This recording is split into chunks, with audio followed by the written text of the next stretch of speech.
राम राम किसान भाइयों, मैं नितिन फिर से हाजिर हूँ आपके अपने चैनल नितिन देओल में। किसान भाइयों, आज हम बात करेंगे धान की फसल के अंदर पोटास के फ़ायदे, यानी कि धान की फसल के अंदर पोटास के क्या क्या फ़ायदे हैं, पोटास को हम किस तरीके से दे सकते हैं, कितने बार दे सकते हैं, इसके क्या फ़ायदे होंगे, इसके क्या नुकसान होंगे, A to Z पूरी जानकारी इस वीडियो में देने की कोशिश करूँगा। यदि अभी तक आपने अपने भाई के चैनल को सब्सक्राइब नहीं किया है, चैनल को सब्सक्राइब कर लें, जिससे कि आने वाली वीडियो की नोटिफिकेशन आपको जल्द से जल्द मिल सके। तो चलिए शुरू करते हैं।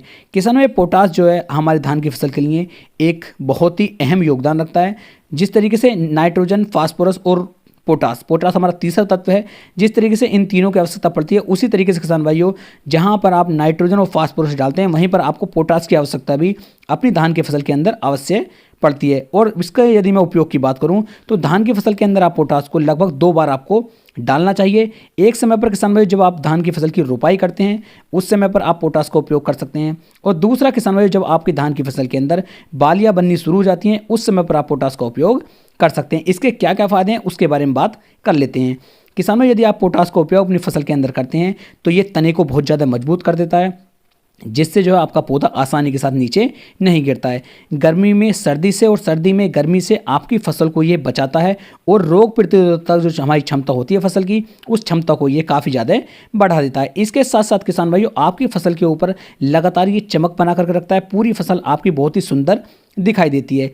और किसान भाइयों, इसके साथ साथ जो हमारा दाना होता है, दाने को ये भरने में बहुत ज़्यादा सहायता करता है, जिससे दाना जो है हमारा पूरी मात्रा में भर पाता है और दाना हमारा ठोस हो जाता है, जिससे जो हमारे दाने का वजन होता है किसान भाइयों, यह काफ़ी ज़्यादा बढ़ जाता है। और जो हमारी बालियाँ होती हैं, बालियाँ काफ़ी ज़्यादा मजबूत, काफ़ी लंबी और वजनदार निकलती हैं। यानी कि कुल मिलाकर के यदि आप पोटास का उपयोग करते हैं तो आपकी फसल की पैदावार क्षमता बढ़ जाती है, चमकदार आपकी फसल हो जाती है और पूरी फसल जो है आपकी बहुत ही सुंदर दिखाई देती है। इसके उपयोग की बात करता हूँ, कितनी कितनी मात्रा आपको किस समय पर लेनी है। तो किसान भाइयों, जब आप रोपाई करते हैं तो उस समय पर आप MOP पोटास का उपयोग कर सकते हैं। और इसकी मात्रा की यदि बात की जाए तो लगभग 20 से लेकर 25 किलोग्राम प्रति एकड़ के हिसाब से आपको MOP पोटास लेनी चाहिए और रोपाई के समय पर आपको इसे डाल देना चाहिए।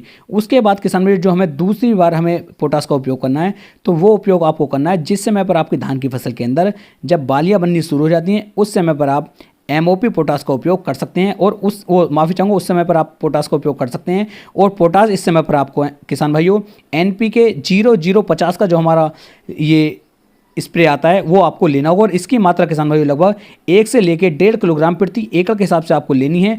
और लगभग 150 से लेकर 200 लीटर पानी के अंदर आपको NPK 0050 मिक्स करने के बाद आप इस पर कर सकते हैं। यदि आप किसान भाइयों ऐसा करते हैं तो आप एक बहुत अच्छी और बहुत शानदार किस्म, बहुत अच्छी पैदावार अपनी धान की फसल से किसान भाइयों ले सकते हैं। तो इस तरीके से आपको MOP पोटास और जो हमारी SOP पोटास यानी कि जो हमारा NPK 0050 होता है, इन दोनों का स्प्रे आपको करना चाहिए, एक बार रोपाई के समय और एक बार किसान भाइयों जिस समय पर आपकी बालियाँ बननी शुरू होती हैं उस समय पर। तो इससे आपकी जो फसल की पैदावार है किसान भाइयों, ये बहुत ही अच्छी तरीके से बढ़ जाएगी और आप एक बहुत अच्छा उत्पादन अपनी फसल से किसान भाइयों निकाल पाएंगे। उम्मीद है मैं आपको एक सही और अच्छी जानकारी दे पाया हूँ। यदि वीडियो पसंद आई हो तो वीडियो को लाइक, कमेंट और शेयर जरूर करें। फिर मिलेंगे एक नई वीडियो में एक नई जानकारी के साथ। तब तक के लिए राम राम।